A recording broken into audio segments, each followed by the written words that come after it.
الشيطان الرجيم بسم الله الرحمن الرحيم وصلى الله على محمد وعلى آله الطيبين الطاهرين الذين أذهب الله عنهم الرجس وطهرهم تطهيرا اللهم صل على محمد وآل محمد ولعنة الدائمة الباقية على أعدائهم ومنكر فضائلهم وغاصب حقوقهم أجمعين من يوم عداوتهم إلى قيام يوم الدين أما بعد عباد الله أوصيكم ونفسي بتقوى الله فإن التقوى خير الزاد وبها المعاد وتنفع يوم لا ينفع فيه مال ولا بنون إلا من أتى الله بقلب سليم وصلى الله على محمد وعلى آله الطيبين الطاهرين اللهم صل على محمد وآل محمد وعجل فرجهم আমার প্রিয় দর্শক ও শ্রোতাবৃন্দ আসসালামু আলাইকুম ওয়া রাহমাতুল্লাহি ওয়া বারাকাতুহু আপনাদের সকলকে আন্তরিক সালাম ও শুভেচ্ছা জানিয়ে আজকের অনুষ্ঠান ইসলাম ইন বাংলায় আপনাদেরকে স্বাগতম জানাই। আশা করি আপনারা যে যেখানে আছেন ভালো আছেন, কুশল ও মঙ্গলে আছেন, সুখে থাকুন, শান্তিতে থাকুন, সমস্ত প্রকারের দুঃখ কষ্ট থেকে মুক্তিতে থাকুন। আল্লাহ রব্বুল আলামিনের কাছে এই কামনা করি। যারা অসুস্থ আল্লাহ তাদেরকে সুস্থতা দান করুন, যারা ঋণে ভুগছে আল্লাহ তাদেরকে ঋণ মুক্তি করুন। ওইরূপ যাদের জীবনে কোনো প্রকারের অভাব বা অশান্তি আছে আল্লাহ রব্বুল আলামিন তাদের সকলের জীবনে সুখ শান্তি দান করুন ও সকলের মনোকামনা ও আশাকে পূরণ করুন। আমিন ইয়া রাব্বাল আলামিন। এই দোয়ার সঙ্গে আজকের পর্ব শুরু করতে চলেছি। বিনা কোনো ভূমিকায় সরাসরি আপনাদের পাঠানো প্রশ্নের উত্তর দিতে চাই। তাই আসুন দেখি কোথা থেকে কে কি প্রশ্ন করছেন। আসসালামু আলাইকুম হুজুর, আমি বাংলাদেশ থেকে সাজিদুল ইসলাম বলছি। আমার বড় খালা, ওনার বয়স 60 বছর। উনি হাঁটুর ব্যথার কষ্ট ভোগ করছে। 2 হাঁটুতে ব্যথা, তবে বাম হাঁটুতে একটু বেশি। হাঁটা চলা করতে কষ্ট হয়। ডাক্তার দেখিয়েছি কিন্তু কোনো সলিউশন পাইনি। এই ব্যথার জন্যে কি কোনো আমল আছে? যদি থাকে জানালে উপকৃত হতাম। ধন্যবাদ। আমার খালার সুস্থতার জন্যে দোয়া করবেন। আল্লাহ হাফিজ। ওয়ালাইকুম আসসালাম রহমতুল্লাহি ওয়া বারাকাতুহু। আমার প্রিয় ভাই সাজিদুল ইসলাম সাহেব, চিঠি লেখার জন্যে আপনাকে ধন্যবাদ জানাই। আপনি আপনার বড় খালার পায়ের ব্যথার সম্পর্কে, হাঁটুতে ব্যথা, খুব কষ্ট হচ্ছে চলতে ফিরতে, তাই তার জন্যে উপায় জানতে চেয়েছেন। তো এ বিষয়ে আমি ন্যাচারাল ট্রিটমেন্ট বলার আগে রওয়ায়াতের মধ্যে, দুয়ার বইয়ের মধ্যে যেটি উল্লেখ হয়েছে রুহানি চিকিৎসা বা এলাজ হিসাবে, এটা আপনি মফাতুল জানান, বাকিয়াতুস সালেহাত, বাবুত তাদাবি বা बीमारियों का इलाज ওখানে পেয়ে যাবেন বা দেখতে পাবেন।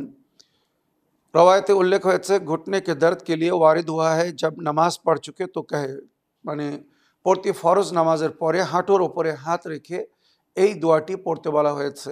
ইয়া আজওয়াদা মান আতা, ইয়া খাইরা মান সুইলা, ইয়া আরহামা মান ইস্তারহামা, ইরহাম দাফি ওয়া কিল্লাতা হিলাতি ওয়া আফনি মিন ওয়াজঈ। হাঁটুর ওপরে হাত রেখে এই দোয়াটি 3 বার, 5 বার কি 7 বার পড়তে বলা হয়েছে প্রতি ফরজ নামাজের পরে। ইনশাল্লাহ আস্তে আস্তে এই দোয়ার প্রভাব বা এর আসারে ওই ব্যথা বা যন্ত্রণা থেকে মুক্তি পাওয়া যাবে। এবারে ন্যাচারাল ট্রিটমেন্ট হিসাবে খুব উপকারক একটি ট্রিটমেন্ট বলে দিচ্ছি।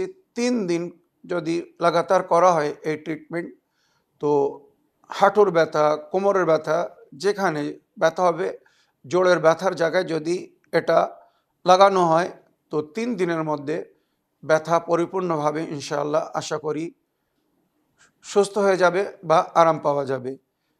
ট্রিটমেন্টটা খুব ঘরেলু ট্রিটমেন্ট, সমস্ত বাড়িতে প্রায় এই সমস্ত জিনিস পাওয়া যায় যেটা আমি বলছি। সেটা হচ্ছে, মনে করুন 50 গ্রাম আদা নিতে হবে, কি খুব বেশি 100 গ্রাম আদা, ওইরূপ 50 গ্রাম কি 100 গ্রাম রসুন, সব কিন্তু সমান পরিমাণে নিতে হবে। এর দুটো নিয়ে এটাকে বেটে নিতে হবে ভালো করে। তারপরে লং, মানে আমরা কি রংফুল যাকে বলি, মনে করুন 10 গ্রাম কি 20 গ্রাম, খুব বেশি 50 গ্রাম রংফুল ভালো করে বয়েল করে নিতে হবে, সেদ্ধ করে নিতে হবে। তারপরে ওটাকে বাটতে হবে। এই 3টে জিনিস, কাঁচা আদা এবং কাঁচা রসুন আর রংফুল লং সিদ্ধ করে ওটাকে বেটে পেস্ট তৈরি করে নিতে হবে। তারপরে এটা জায়তুনের তেল আর নইলে অ্যালোভেরার রস, দুটোর কোনো একটা। জায়তুনের তেল হলে অতি উত্তম, যদি ওটা না হয় তো অ্যালোভেরার পাতা সমস্ত গ্রাম অঞ্চলে সমস্ত জায়গায় পাওয়া যায়। এত অ্যালোভেরার পাতার জেল, মানে ওর আঠাটা বাইর করতে হবে, আর ওর সঙ্গে ফিটকিরি পাউডার মিক্স করতে হবে। মনে রাখবেন, টোটাল 5টা জিনিস মিলে এই ওষুধটা তৈরি হবে।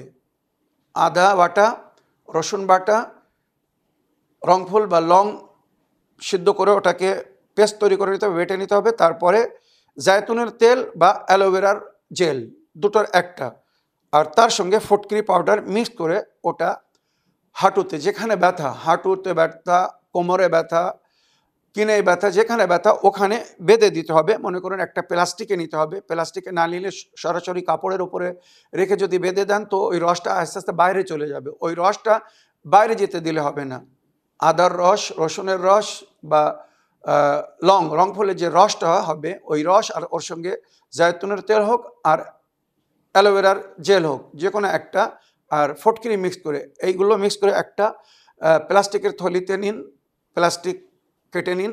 তারপরে ওটা হাঁটুর ওপরে রেখে কাপড় দিয়ে বেঁধে দিন, যাতে রসটা আস্তে আস্তে যেন মানে শরীর টেনে নেয়, হাঁটুর সঙ্গে যেন জাজব হয়ে যায়। তো 24 ঘন্টা ওটা বেঁধে রাখতে হবে। 24 ঘন্টা পরে আবার ওটা চেঞ্জ করতে হবে, আবার নতুন করে এটা তৈরি করতে হবে। এইভাবে যদি 3 দিন করা হয়, তো আমার মনে হয় চতুর্থ দিন আর কোনো ওষুধ বা কিছুর প্রয়োজন হবে না। আমার প্রিয় ভাই সাদুল সাহেব, আশা করি এই ট্রিটমেন্ট যদি আপনার খালামা ব্যবহার করেন তো উনি 3 দিনের মধ্যে সুস্থ হয়ে যাবেন। যদি খোদা না করুক সামান্য ব্যথা রয়ে যায়, তো আরও 1-2 দিন এক্সট্রা ওটা ব্যবহার করতে পারেন। আমার মনে হয় 1 সপ্তাহ বেশি ব্যথার জন্যে কেউ ব্যবহার করেনি বা কারোর প্রয়োজন হয়নি।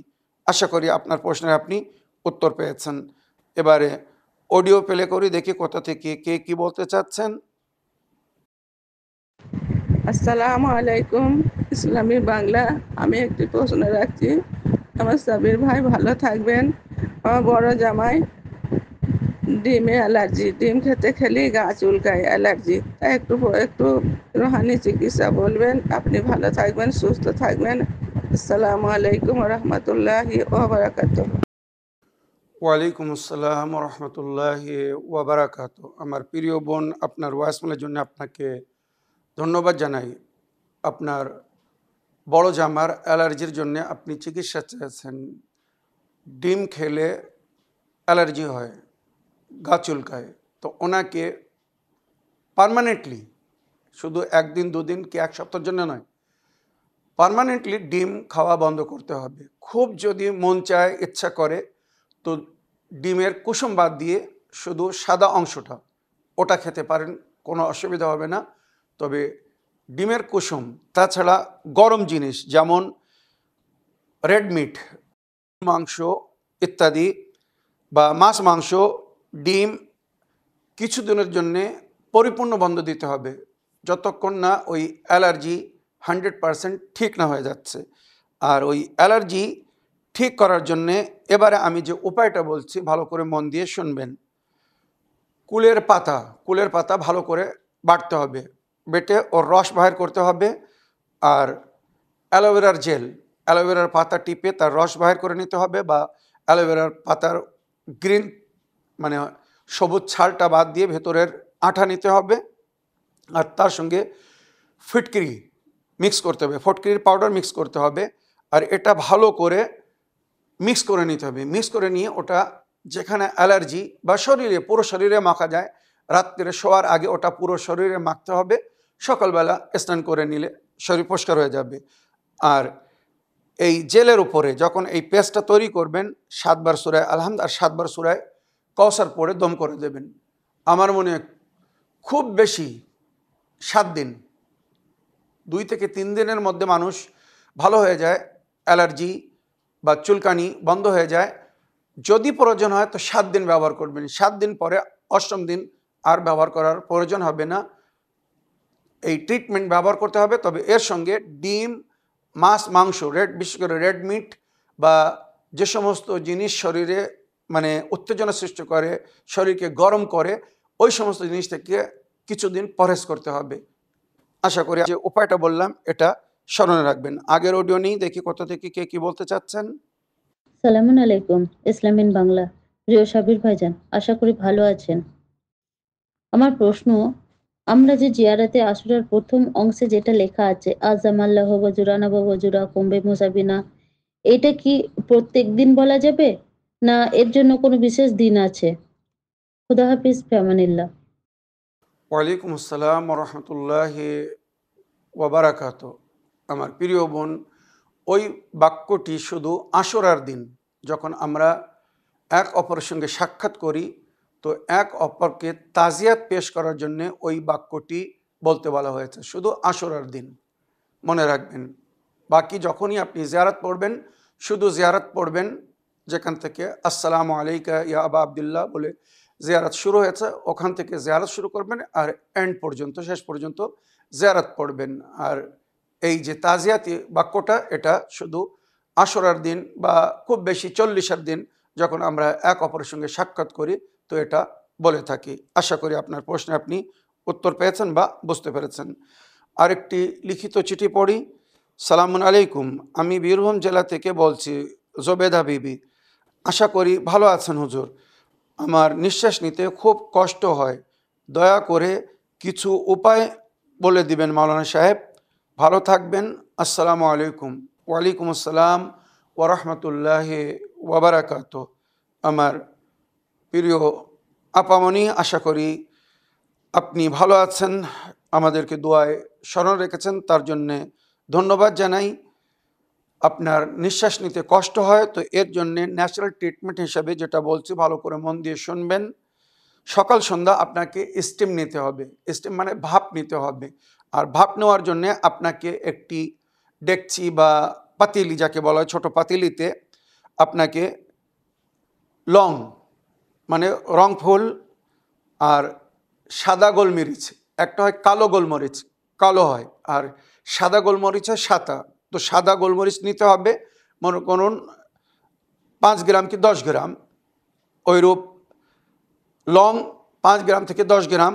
আর অল্প লোবান, লোবান যেটা মানে বৃহস্পতিবারের রাত্রে বা খুশির সময় আমরা বাড়িতে সুগন্ধিত করার জন্যে ওটাকে জ্বালাই, সামান্য লোবান ওর সঙ্গে মিক্স করতে হবে। আর যদি লোবান না পান তো ফটকিরি দিলেও হবে। এই 3টে জিনিস একসঙ্গে মিক্স করে এটাকে বয়েল করতে হবে। আর বয়েল করে সকাল সন্ধ্যা এর স্টিম নিতে হবে। মনে রাখবেন, এই পানিতে কুলের পাতা দিবেন, আর লং মানে রংফুল, সাদা মরিচ, সাদা গোলমরিচ, আর লোবান নইলে ফিটকিরি। এটা যখন ভালো করে বয়েল হয়ে যাবে, এবারে একটা কাপড় মুড়ে দিতে হবে, তৌলিয়া, গামছা, চাদর, যে কোনো জিনিস ওই মুড়ি দিয়ে ওই ভাপ নাক দিয়ে মুখ দিয়ে জোরে জোরে ভেতরে টানতে হবে। মনে রাখবেন, নাক দিয়ে নিঃশ্বাস নেবেন জোরে জোরে, যেন ওই গরম ভাপটা পুরো নাক দিয়ে শরীরের ভেতরে প্রবেশ করে। অনেক সময় আমাদের শ্বাসনালীতে একটি লিকুইড জমা হয়, যার কারণে আজকাল অনেক সময় মেডিকেল সায়েন্স বলছে করোনার সম্ভাব বেড়ে যায়। ওই লিকুইড শ্বাস বন্ধ করে দেয়, খুব কষ্ট হয়। বা যাদের দমার রোগ, মনে রাখবেন দমের রোগ, তাদেরও এই কষ্ট হয়। তো এর জন্য ন্যাচারাল ট্রিটমেন্ট হচ্ছে এটাই, যেটা আমি বলছি, যে পানি বয়েল করতে হবে কুলের পাতা দিয়ে, আর লং, সাদা মির্চ আর লবণ নইলে ফটকিরি, এটা বয়েল করে ভালো করে বয়েল করে যখন ভালো করে সমস্ত জিনিস মিক্স হয়ে ফুটে যাবে, ওটাকে হাঁড়ি পাতিলি বা যাতে আপনি ওটা বয়েল করেছেন ওটাকে নিচে নামিয়ে নেবেন, প্যান ইত্যাদি। তারপরে নিজেকে ভালো করে গামছা দিয়ে, চাদর দিয়ে, কাঁথা দিয়ে, যে কোনো জিনিস দিয়ে ঢেকে নেবেন। আর ওই পানির পাতিলি, ডেকচি বা প্যান ওই চাদরের ভেতরে থাকবে যেন ভাপটা বাইরে না চলে যায়। আর চোখ বন্ধ করে ভালো করে জোর জোরে নাক দিয়ে নিঃশ্বাস নেবেন বা মুখ দিয়ে একটা হাওয়াটা ভেতরে নেওয়ার চেষ্টা করবেন। কি নাক নিয়ে টানবেন আর মুখ দিয়ে ফু দিয়ে বাইর করে দেবেন, কি মুখ দিয়ে টানবেন আর নাক দিয়ে বাইর করে দেবেন। এটা যদি কয়েকদিন করা হয় তো ওই শ্বাসনালী একদম ক্লিয়ার হয়ে যাবে, পরিষ্কার হয়ে যাবে। আর ওই যে লিকুইড যেটা মানে অবরোধ সৃষ্টি করে নিঃশ্বাস নিতে, একটি সাদা ডিমের শ্বাসের মতো, তো ওইটা আস্তে আস্তে মানে স্বাভাবিক হয়ে যায়, সাধারণ হয়ে যাবে। তখন শ্বাস নিঃশ্বাস নিতে আর কোনো কষ্ট হবে না। মনে রাখবেন এগুলো কিন্তু মেডিকেল সায়েন্স সুন্দরভাবে প্রমাণ করেছে। ওই জন্যে করোনার সময় আপনারা জানেন অধিকাংশ মানুষকে সবসময় স্টিম নিতে বলা হতো, যাতে শ্বাসনালীতে ওই লিকুইড জমা না হয় আর শ্বাস নিতে যেন কষ্ট না হয় বা শ্বাসনালী যেন বন্ধ না করে দেয়। তো আশা করি এই যেটা বললাম, আর যদি সম্ভব হয় তো সূরা তাকবীর 81 নম্বর সূরা, সূরা তাকবীর পবিত্র কোরআনে 81 নম্বর সূরা, ওই সূরাটা পাঠ করে পানিতে দম করে ওই পানি পান করবেন, ইনশাআল্লাহ ওই পানি ওষুধের কাজ করবে। আশা করি আপনার প্রশ্নের আপনি উত্তর পেয়েছেন। এবারে আগের প্রশ্ন নিয়ে দেখি কোথা থেকে কে কি বলতে চাচ্ছেন বা কে কি জানতে চাচ্ছেন। সালামুন আলাইকুম, ইসলামের বাংলা। প্রিয় সাবির ভাইজান, আশা করি ভালো আছেন। নামাজের মধ্যে যখন আমরা সূরা তেলাওয়াত করি আলহামদুলিল্লাহর পরে, সেই সময় যদি কোনো সূরার পরিবর্তে মুখ থেকে যদি সূরা তাওহীদের তিলাওয়াত শুরু হয়ে যায় এবং সেই এ তাওহীদ সূরা পড়তে, পড়তে তখন মনে হলো যে আমি এখন অন্য সূরা পড়ছি, অন্য সূরা পড়ি। তো সেই টাইমে যদি সূরা তাওহীদ ছেড়ে অন্য সূরা পড়ি, সেটা কি আমার উচিত হবে? কেননা আমি শুনলাম নামাজের মধ্যে সূরা তাওহীদ ছাড়া উচিত নয় এবং এর ফজিলত অনেক বেশি। তাই আমি আপনার কাছে সঠিকটা জানার আবেদন রাখছি। খুদা হাফিজ, ফিয়ামানিল্লাহ। ওয়ালাইকুম আসসালাম রহমতুল্লাহি ওয়াবারাকাত। আমার প্রিয় বোন, আপনার ভয়েসমেলের জন্যে এবং সুন্দর একটি বিষয় জানার জন্যে, প্রশ্ন রাখার জন্যে ধন্যবাদ জানাই। শরীয়তে বলা হয়েছে 5 ওয়াক্তের নামাজে কমসে কম একবারও হলেও সূরা তাওহীদ পড়তে বলা হয়েছে। যদি প্রতি নামাজে সূরা তাওহীদ পড়া হয় অতি উত্তম, যেটা আমরা পড়ি। প্রতি নামাজের দ্বিতীয় রাকাতে আমরা কুনুত পড়ার আগে সূরা তাওহীদ পড়ি। আর সারা দিনের নামাজে যদি কেউ সূরা তাওহীদ না পড়ে তো এটা মাকরুহ বলা হয়েছে। নামাজ হবে, অন্য সূরা দিয়ে নামাজ হবে, কিন্তু যদি সূরা তাওহীদ না পড়ে তো এটা মাকরুহ। মাকরুহ মানে তার নামাজের সওয়াব কম হয়ে যাবে। এবারে শরীয়তে বলা হয়েছে আপনি নামাজ পড়া শুরু করেছেন, মনে করুন সকালের নামাজ কি মাগরিব এশা কোনো নামাজ শুরু করেছেন, আলহামদু সূরা পড়ার পরে আপনি সূরা তাওহীদ শুরু করেছেন। তো সূরা তাওহীদ শুরু করার পরে আপনাকে মনে পড়লো যে আমি প্রতি নামাজের প্রথম রেখাতে সূরা আলহামদের পরে আমি সূরা কদর পড়ি, আমি তো সূরা তাওহীদ শুরু করে ফেলেছি, তো সূরা তাওহীদ ছেড়ে আমি সূরা কদর পড়ব, এটা মানে ঠিক না। শরীয়তে বলা হয়েছে এটা করবেন না, কেননা সূরা তাওহীদ হচ্ছে আল্লাহর ঐক্যতার সবচেয়ে সুন্দর পরিচয়, বা আল্লাহর পরিচয় করানো হয়েছে এই সূরার মাধ্যমে। সুতরাং এই সূরা যদি কেউ একবার শুরু করে তো এটাকে ছাড়তে মানা, এটাকে ছাড়বেন না। অন্য কোনো সূরা, মনে করুন আপনি সূরা কদর শুরু করেছেন, আপনি ভাবছেন যে আমি সূরা কদর না পড়ে এখানে সূরা আসর পড়তে চাই বা সূরা কুরাইশ পড়তে চাই, অন্য কোন একটা সূরা পড়তে চান, তো সূরাকে আপনি ছেড়ে অন্য সূরা পড়তে পারবেন। কিন্তু সূরা তাওহীদ যদি একবার শুরু করে দেন তো ওটাকে পুরো করতে হবে। প্রথম রেখাতে আপনি সূরা আলহামদের পরে যদি সূরা তাওহীদ শুরু করেন, কুল হুয়াল্লাহু আহাদ শুরু করেন, তো ওটা কমপ্লিট করুন। দ্বিতীয় রেখাতে সূরা আলহামদের পরে আপনি ইন্না আনজালনা পড়তে পারেন, যেখানে আমরা তাওহীদ পড়ি ওখানে আপনি ইন্না আনজালনা পড়তে পারেন। তবে অন্য কোনো সূরা শুরু করার পরে ছাড়া যাবে, শুধু সূরা তাওহীদ ছাড়া। সূরা তাওহীদ শুরু করার পরে এটাকে ছাড়া মানে অপমান করা, তাই শরীয়তে মানা করা হয়েছে একবার যদি সূরা তাওহীদ কেউ শুরু করে দেয় তো ওই সূরাটা আর ছাড়বেন না। আশা করি আপনার প্রশ্নের আপনি উত্তর পেয়েছেন। আগের প্রশ্ন নিয়ে দেখি কোথা থেকে কে কি বলতে চাচ্ছেন। সালামুন আলাইকুম, ইসলামিন বাংলা। প্রিয় সাবির ভাইজান, আশা করি ভালো আছেন। ভালো থাকুন, সুস্থ থাকুন। আল্লাহ রাব্বুল আলামিন আপনার সকল নেক মনোকামনা পূরণ করুন। আমিন ইয়া রাব্বাল আলামিন। মরহুম ব্যক্তির নামাজ, কাজা নামাজ, যদি কোনো মরহুম জেন্টস হয় তার পরিবর্তে কি কোনো লেডিস, এবং লেডিস মরহুমের পরিবর্তে জেন্টস কাজা নামাজ আদায় করে দিতে পারে? খোদা হাফিজ, ফিয়ামানিল্লাহ। ওয়ালাইকুম আসসালাম রহমতুল্লাহি ওয়াবারাকাত। আমার প্রিয় বোন, ছোট ছোট করে খুব সুন্দর প্রশ্ন রাখছেন আপনি, খুব ভালো লাগছে। আপনাদের সকলের কাছে আমি অনুরোধ করব, যেভাবে আমার এই বোন আফরোজা খাতুন, উনি একটি অডিওতে একটি প্রশ্ন রাখছেন, ছোট ছোট করে প্রশ্ন রাখছেন, শুনতেও ভালো লাগছে, তার উত্তর দিতেও ভালো লাগছে। অল্প সময়ের মধ্যে আমি সুন্দর করে উত্তর দিতেও সক্ষম হচ্ছি। তাই আপনাদের সকলের কাছে অনুরোধ, আপনারা এই নিয়ম বা এই পদ্ধতিকে আপন করুন। এবারে আমার প্রিয় বোন, আপনার প্রশ্ন হচ্ছে যে কোনো নারী মরহুমের কাজা নামাজ কোনো পুরুষ পড়তে পারবে কিনা, বা কোনো পুরুষ মরহুমের কাজা নামাজ কোনো নারী পড়তে পারবে কিনা। ওইরূপ রোজা, মরহুমিনদের কাজা রোজা রাখা হয়, তো পুরুষের কাজা রোজা নারী রাখতে পারবে কিনা, বা নারীর কাজা রোজা পুরুষ রাখতে পারবে কিনা, আপনি এ বিষয়ে জানতে চেয়েছেন। অবশ্যই পারবে, শরিয়াতে অনুমতি দেওয়া হয়েছে, যেটা ইজারা নামাজ বলা হয়।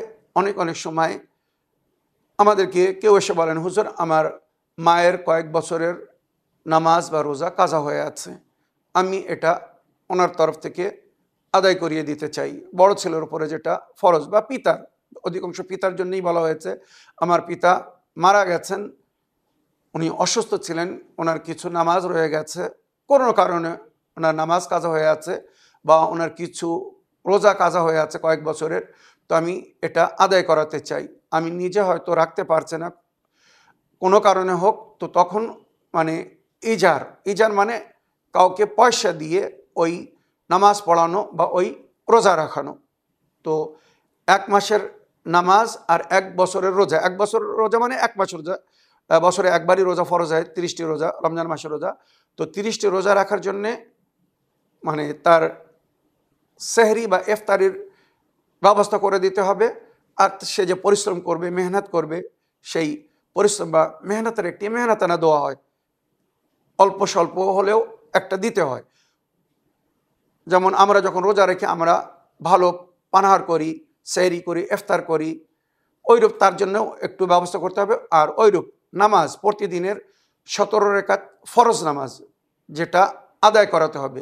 নফল নামাজ যদি কেউ পড়াতে চায় পড়াতে পারে, কোনো অসুবিধা নেই, তবে এটা ফরজ না, অনিবার্য না, বা এর কাজা করার জন্য বলা হয়নি। আসল হচ্ছে 17 রাকাত নামাজ, প্রতিদিনের 5 ওয়াক্তের নামাজ। তো যেটা আমাদের শহরে, আমাদের সিটি যেখানে আমরা বসবাস করছি, মুম্বাইতে অনেক অনেক সময় এর জন্যে 12 থেকে 14,000 টাকা দিতে হয় বা দেয়। মনে করুন 8,000 টাকা, মানে 1 বছরের নামাজের জন্য, পুরো 1 বছরের নামাজ মানে 12 মাসের নামাজের জন্য 8 থেকে 10,000 টাকা দেয়। অনেকে 12 মাসের নামাজের জন্য 12,000 টাকা দেয়। মাসিক 1 মাসের নামাজের জন্য 1,000 টাকা করে 12 মাসের নামাজের 12,000 টাকা দেয়। আর 1 মাসের রোজার জন্যে কেউ 4,000, কেউ 5,000, কেউ 6,000, যা সে নিজের ক্ষমতা হিসাবে এটা দিয়ে থাকে।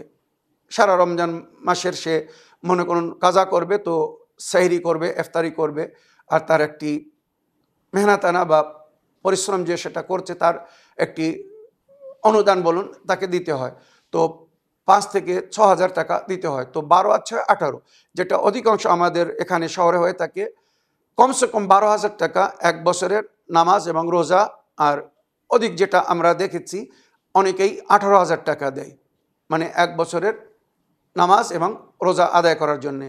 এমন ভালো মমিন বা মমেনা যারা সুন্দরভাবে নামাজ পড়তে জানে বা সুন্দরভাবে রোজা রাখতে পারে, রোজার আহকাম জানে, এদেরকে যদি ইজারার নামাজ দেওয়া হয়, তো এই নামাজ, এই ইজারার মাধ্যমে এদের এক ধরনের আমরা আর্থিক সাহায্যও করছি বা সাহায্য করা হয়।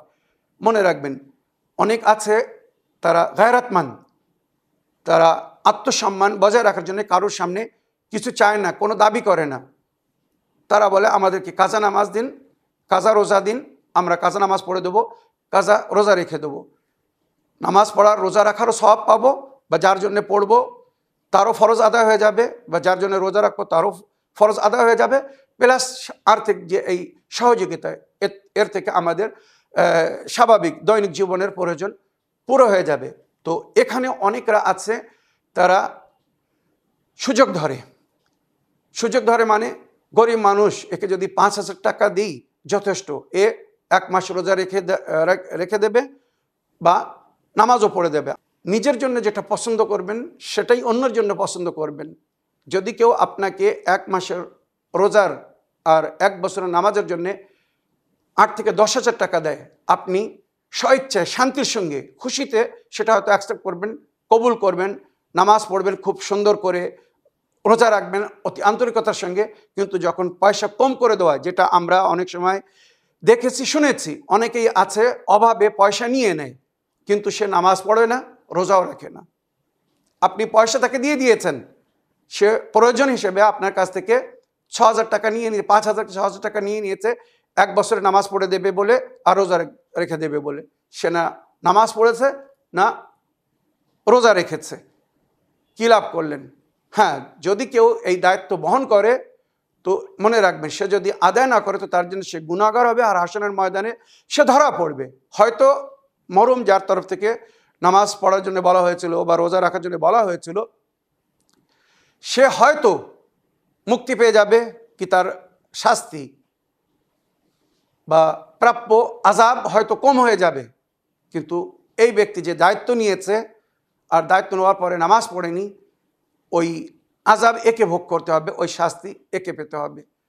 তবে যারা ইজারা নামাজ পড়ান, অন্যদেরকে দায়িত্ব দেন, তো দায়িত্ব দেওয়ার আগে একবার যাচাই করে নেবেন ওই ব্যক্তি ভালো দিনদার মানুষ কিনা, ইমানদার কিনা, সঠিক নামাজ পড়ে কিনা, নিজের নামাজ সময়ে পড়ে কিনা। পয়সার লোভে হয়তো নিয়ে নিচ্ছে কিন্তু নিজের দায়িত্ব সে পালন করছে না, তো এমন ব্যক্তিকে দেবেন না। সে যেন সুন্দরভাবে নামাজ পড়ে, যদি সঠিক নামাজ না পড়ে তো ওই নামাজ কবুল হবে না, ওর আজর ও সওয়াব আপনার মরহুম পাবে না। যদি সঠিকভাবে রোজা যেভাবে রাখতে বলা হয়েছে, পরিপূর্ণ রোজা, সুম্মা আতিম্মুস সিয়াম ইলাল লাইল, রোজাকে পুরো করো রাত পর্যন্ত। যদি আপনি এমন কোনো মুসলমানকে পয়সা দিয়েছেন সে রাত পর্যন্ত রোজা পুরো করে না, সন্ধ্যার সময় ইফতার করে নেয়, তো সারা দিনের পরিশ্রম বিফল গেল, তো এই রোজা কিন্তু আদায় হবে না। এই যে ডিটেলসে মশলাগুলো বলছি বা বললাম, এটাকে স্মরণে রাখবেন। দায়িত্ব দেওয়ার আগে বা দায়িত্ব নেওয়ার আগে একবার ভেবে দেখবেন এই দায়িত্ব পুরো করতে পারবেন কি না। এই দায়িত্ব বা এই যে কাজা নামাজ বা রোজা নিচ্ছেন, এটা আপনার গর্দানের ওপর এসে যাবে। যদি চুল পরিমাণে কোতাহি করেন, ঠিকভাবে যদি ওই নামাজ রোজা আদায় না করেন, তো এর জন্য কিন্তু ধরা পড়বেন।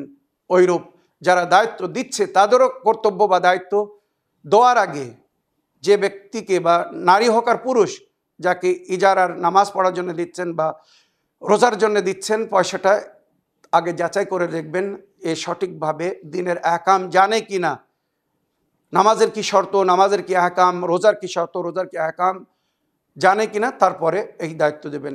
আমার প্রিয় বোন, আশা করি আপনার প্রশ্নের আপনি উত্তর পেয়েছেন। আজকের এপিসোডের শেষ প্রশ্ন নিই, দেখি কোথা থেকে কে কি বলতে চাচ্ছেন। সালামুন আলাইকুম, ইসলামিন বাংলা। প্রিয় সাবির ভাইজান, আশা করি ভালো আছেন। আল্লাহ রাব্বুল আলামিন আপনাকে সর্বদা ভালো রাখুক এবং সুস্থ রাখে, দিনের খিদমাতে ব্যস্ত রাখুক, এই দোয়া করি।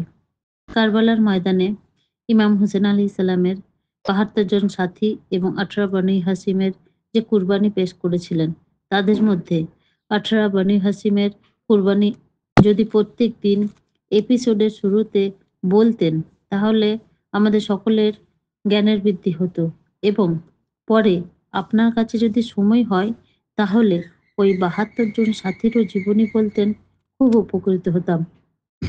সঠিক ইসলামের সঠিক ইতিহাস আমাদের কাছে এখনো অজ্ঞাত আছে, তাই আমি আমার প্রিয় গুরুজনের কাছে এই আবেদন পেশ করলাম। খুদা হাফিজ, ফি আমানিল্লাহ। ওয়ালাইকুম আসসালাম ওয়া রাহমাতুল্লাহি ওয়া বারাকাতুহু। আমার প্রিয় বোন, পুনরায় আবার ভয়েসমেল করার জন্য আপনাকে অসংখ্য ধন্যবাদ জানাই। আপনি সুন্দর প্রশ্ন রেখেছেন, সুন্দর বিষয়ে জানার জন্যে আবেদন করেছেন। তবে আমি এ বিষয়ে দুঃখ প্রকাশ করছি, সরি বলতে হচ্ছে। তার কারণ হচ্ছে, আপনারা জানেন হিস্ট্রি, ইতিহাস, তারিখ বয়ান করার জন্য অনেক সময়ের প্রয়োজন হয়। এই জন্যে আমি আপনার কাছে বা আমার সমস্ত দর্শকবৃন্দদের কাছে অনুরোধ করব, আপনারা যদি ইসলামিক হিস্ট্রি, মনে করুন নবীদের জীবনী, ওনাদের জীবন কাহিনী, বা ইমামদের জীবনী, ওনাদের জীবন কাহিনী, বা আমার বোন যেমন প্রশ্ন রেখেছেন, প্রস্তাব রেখেছেন, অনুরোধ করেছেন কারবালার শহীদদের জীবনী শোনানোর জন্য। সমস্ত শহীদের একটি বিশেষ জীবনী আছে, এবং কারবালায় ওনারা যে উৎসর্গ হয়েছিলেন, জীবনদান দিয়েছিলেন, শাহাদাত দিয়েছিলেন, তো শাহাদাত বরণ করার আগের জীবনে অনেক কিছু শিক্ষা আছে আমাদের জন্যে। কে কারবালার ময়দানে কিভাবে লড়াই করেছিল, কার বিরুদ্ধে কে গিয়েছিল, কিভাবে শহীদ হয়েছিল, কাকে কে শহীদ করেছিল। কারবালার শহীদরা শাহাদাতের আগে যার সেই নিজের ক্ষমতা অনুযায়ী আমর বিল মারুফ নেহি আনিল মুনকার করেছিলেন। জালিমদেরকে, যারা ইমাম হোসেন আলাইহিস সালামের বিরুদ্ধে বা কারবালার শহীদদের বিরুদ্ধে এসেছিল, তাদেরকে সতর্ক করার জন্যে বা অজ্ঞাতদেরকে অবগত করার জন্যে তারা নিজেদের পরিচয় করিয়েছিলেন, নবীর দিনের পরিচয় করিয়েছিলেন, ইমাম হোসেন আলাইহিস সালামের পরিচয় করেছিলেন।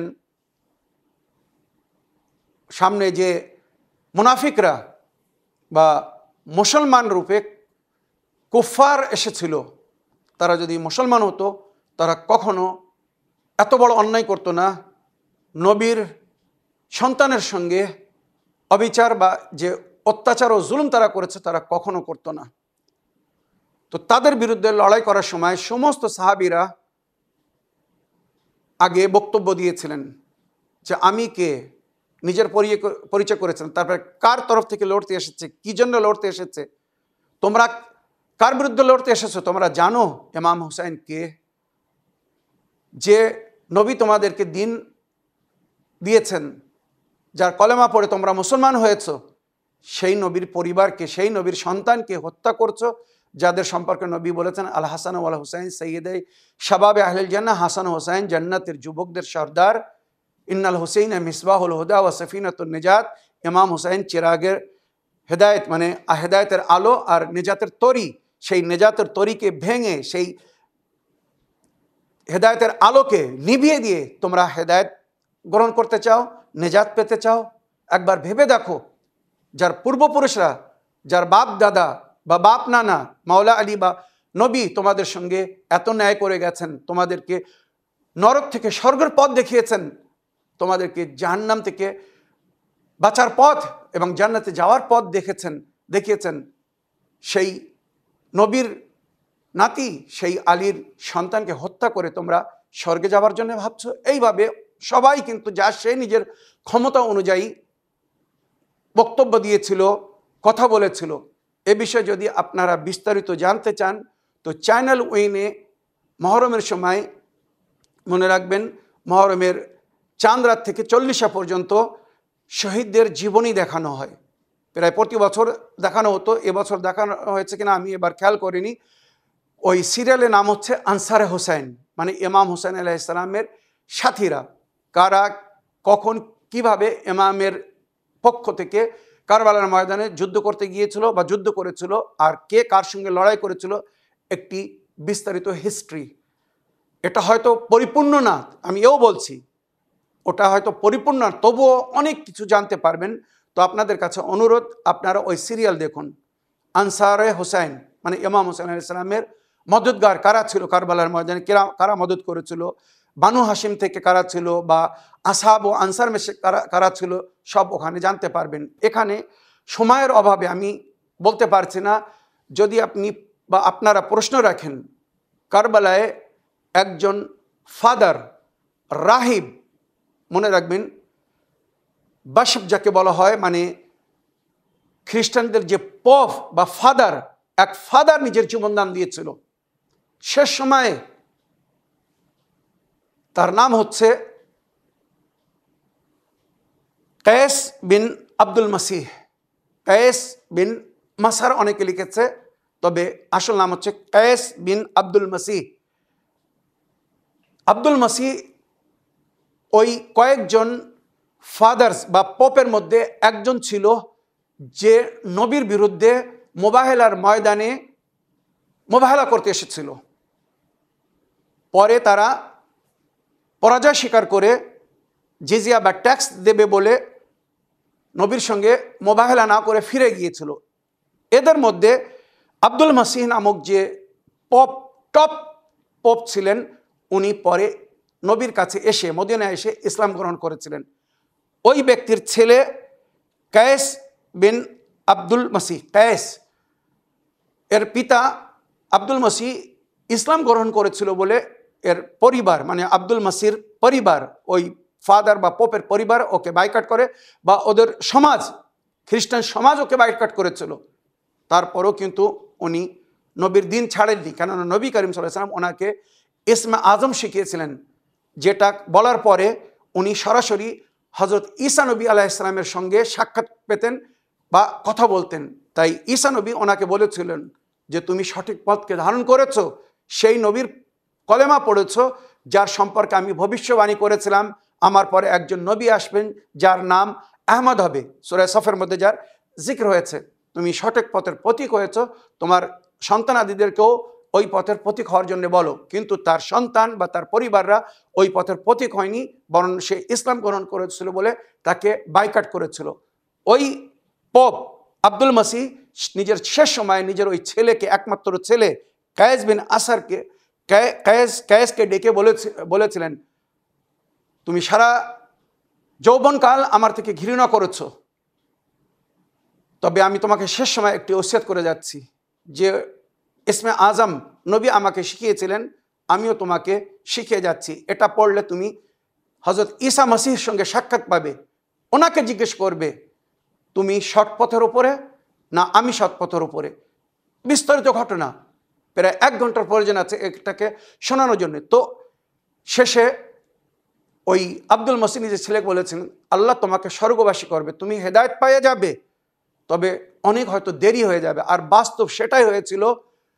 সুতরাং এই ব্যক্তি কায়েস বিন আব্দুল মাসিহ একদম শেষ সময় এজিদের পক্ষ হয়ে বা এজিদের দলের সঙ্গে সে শাম থেকে, ফিলিস্তিন থেকে শাম থেকে কুফায় আসে, কুফা থেকে কারবালায় আসে, কারবালায় এসেও সে এজিদের দলের সঙ্গে ছিল। শেষ সময়ে এমন কি হয়েছিল যে সে ইমাম হুসেন আলাইহিস সালামকে কাতল করতে গিয়েছিল, কিন্তু যখন ইমাম হুসেন আলাইহিস সালামের নিকটে পৌঁছালো আর ইমাম হুসেন তাকে তার নাম নিয়ে ডাকলেন, এই কায়েস বিন আব্দুল মাসিহ তুমি আসতে অনেক দের করে দিয়েছো, আমি অনেক সময় ধরে তোমার অপেক্ষা করছিলাম। তখন ওই কায়েস জিজ্ঞেস করলো আপনি আমার নাম, আমার পিতার নাম কি করে জানেন? তখন ইমাম হোসেন বললেন আমি পুরো হিস্ট্রি তোমাকে শোনাচ্ছি। তোমার বাপ আমার নানার কাছে এসে কলেমা পড়েছিল, আমার নানা ইসমে আজম দিয়েছিলেন, তার মাধ্যমে তোমার পিতা নিজের নবী মানে ঈসা নবীর সঙ্গে সাক্ষাৎ পেতেন, কথা বলতেন। এখানে বড় একটা হিস্ট্রি। তখন ওই কায়েস বিন মাসার, যাকে এজিদের মানে দলের সেনাপতির তরফ থেকে পাঠানো হয়েছিল ইমাম হোসেন আলাইহিস সালামের মাথা কাটার জন্যে, সে নিজের তলোয়ার ফেলে দিল আর বলল মাওলা আমি ভুলের মধ্যে ছিলাম, আমি স্বপ্নে দেখেছিলাম ঈসা নবী আমাকে বলেছিলেন যে তুমি স্বর্গবাসী হবে, জান্নাতে যাবে, তুমি সফলতা অর্জন করবে ইহকালে ও পরকালে। আমি এতক্ষণ ওদের সঙ্গে থেকে এটা ভেবে পাচ্ছিলাম না আমি ওই সফলতা কি করে অর্জন করব, কি করে পাবো, যারা এত জুলুম করছে, এত অন্যায় করছে। এবারে আমি বুঝতে পারলাম আমাকে এখানে এসে আপনার কাছে নতশির হয়ে আপনার তরফ থেকে যুদ্ধ করার অনুমতি দেওয়া হয়েছিল বা হুকুম দেওয়া হয়েছিল, আপনি অনুমতি দিন, আমি আপনার হয়ে তাদের সঙ্গে লড়াই করব। সুতরাং ইমাম হোসেন আলাইহিস সালাম তাকে অনুমতি দিয়েছিলেন। আর ওই যুদ্ধের ময়দানে কোনো একজন ব্যক্তির একটি ভাঙা তলোয়ার পড়েছিল, সেই তলোয়ার নিয়ে কায়েস ইবনে আব্দুল মাসিহ যুদ্ধ করে। কয়েকশো এজিদিদেরকে মেরে ফেলে, কেন ওরা বড় ক্ষমতাশালী ছিল, ব্যক্তি ছিল, পপ ছিল, তার সম্মান ছিল, আর সার্জন ছিল, একজন বড় ডাক্তারও ছিল। পুরো ইতিহাস আমি বলতে পারলাম না, সময় শেষ হয়ে গেছে, অধিক হয়ে গেছে, আমি ক্ষমা চাই। যদি আপনারা প্রশ্ন করেন তো কোনোদিন আমি এই সাহাবীর জীবনী আপনাদেরকে শোনাবো, যার মধ্যে বড় শিক্ষা লুকিত আছে। তো এইভাবে সমস্ত শহীদের একটি জীবনী আছে। তো আমার প্রিয় বোন, অনুষ্ঠান ইসলামী বাংলায় বা মাসালে জিন্দেগি বাংলাতে আপনারা জানেন সময় অল্প থাকে, সব ওখানে অনেক প্রশ্নের উত্তর দিতে হয়। তো সুতরাং যদি আমরা হিস্ট্রি বলতে যাই তো ওই প্রশ্নের উত্তর আর দিতে পারবো না, দেওয়ার সময় থাকবে না। এবারে ৭২ জনের জীবনে যদি শোনাতে চাই তো ৭২ ঘন্টার প্রয়োজন হবে, ৭২টি এপিসোড শুধু আমাকে শহীদদের জীবনের ওপরে করতে হবে। তাই আপনাদের কাছে অনুরোধ, আপনারা চ্যানেল উইনের কাছে অনুরোধ করুন, রিকোয়েস্ট করুন যে সপ্তাহে একদিন বৃদ্ধি করা হোক, শনিবারে বা রবিবারে একটি টক শো রাখা হোক, যেখানে আমরা একটি শহীদদের জীবনী নিয়ে আলোচনা করব, বা ইমামদের জীবনী নিয়ে, নবীদের জীবনী নিয়ে, বা ইসলামিক হিস্ট্রি, যেগুলো অনেক কিছু জানার আছে। যেমন আমার বোন আপনি নিজেই বললেন যে ইসলামিক হিস্ট্রি অনেক কিছু এখনো জানার বাকি আছে। তো এগুলো এই প্রশ্ন উত্তরের মাঝখানে অল্প সময়ের মধ্যে বা মাসালে জিন্দেগিতে এর উত্তর দেওয়া বা এই বিষয় নিয়ে বিস্তারিত আলোচনা করা সম্ভব হবে না। তাই আমি ক্ষমা চাই। আপনারা অনুরোধ করুন, যদি এ বিষয়ে একটা বিশেষ এপিসোড শুরু করা হয়, টক শো শুরু করা হয়, তখন আমরা এই বিষয় নিয়ে বিস্তারিত আলোচনা করব, শহীদদের জীবনী নিয়ে, বিশেষ করে বানি হাশিম নিয়ে।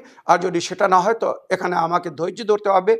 যখন হয়তো প্রশ্নের সংখ্যা কম হবে, কি যদি কোনোদিন কোনো প্রশ্ন না থাকে, সেদিন হয়তো আমি কোনো শহীদের জীবনী নিয়ে আলোচনা করতে পারি। আশা করি আপনার প্রশ্নে আপনি উত্তর পেয়েছেন। এই বলে আমার আজকের বক্তব্য এখানে শেষ করলাম। ওয়া আখিরু দাওয়ানা আলহামদুলিল্লাহি রাব্বিল আলামিন। আসসালামু আলাইকুম ওয়া রাহমাতুল্লাহি ওয়া বারাকাতুহু।